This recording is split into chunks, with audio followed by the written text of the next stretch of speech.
Christophe Sanchez, il est monté très haut et Olmeta n'a pas bougé. 1-0 après 6 minutes sous la pluie de Gerland. Les hommes de Gilly sont à ce moment précis qualifiés pour la prochaine coupe de l'UEFA.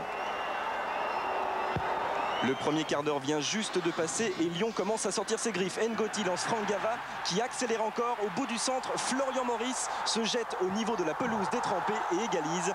6e but de la saison pour le jeune Lyonnais et surtout changement de décor européen. Maintenant, c'est l'AS Cannes qui se qualifie.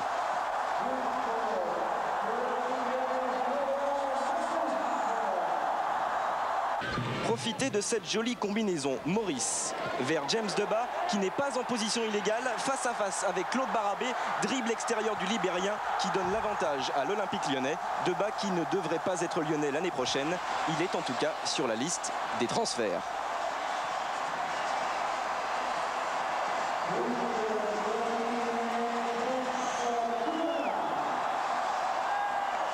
Et puisqu'on parle de beau football, nouvelle preuve, cette fois-ci Montpellier-Rennes. À une touche de balle, la contre-attaque se met en place. Un centre de Risetto vers la tête surpuissante de Christophe Sanchez. De partout, sur le banc montpelliérain, Louis Nicolin doit sûrement rêver d'Europe. L'OL de son côté ne pense pas aux joutes continentales et se contente d'attaquer. C'est déjà bien, de beaux gestes on en a vu, mais celui-ci est sûrement le plus photogénique d'entre tous. Florian Maurice s'est envolé pour donner une victoire définitive à l'Olympique Lyonnais. 3-2.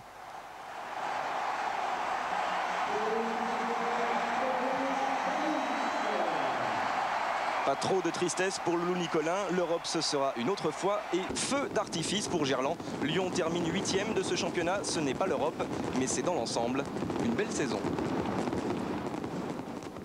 Exact Grégoire, mais belle saison aussi pour Montpellier. Vous avez vu ça en long, en large et en travers depuis 19h30. Le classement, PSG champion, Marseille en Coupe de l'UEFA, Auxerre en Coupe des Coupes, Bordeaux, Nantes et Cannes avec Marseille en Coupe de l'UEFA.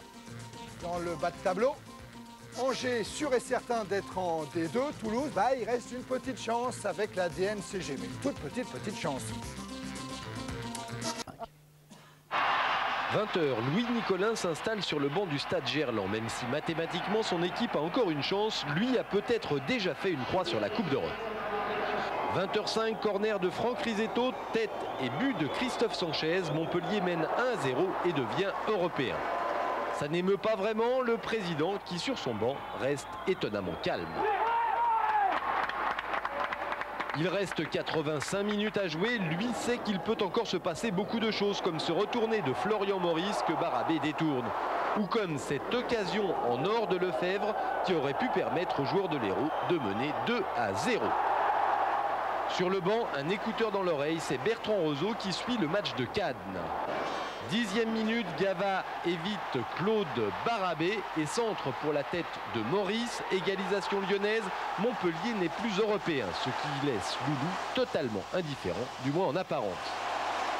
30e minute, Maurice lance James Debat dans le dos de la défense. Le Libérien passe Barabé et marque. À la mi-temps, Lyon mène 2-1. Nicolin enregistre stoïque le score de Cannes Saint-Étienne. Cannes 0, Saint-Étienne 0.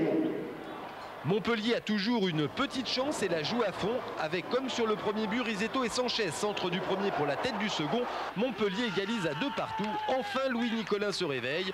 Peut-être se met-il à espérer. Mais espoir de courte durée, Lyon reprend l'avantage grâce à un superbe but de Florian Maurice. Loulou n'en peut plus. Il s'énerve contre Gentilgana, le regrette immédiatement.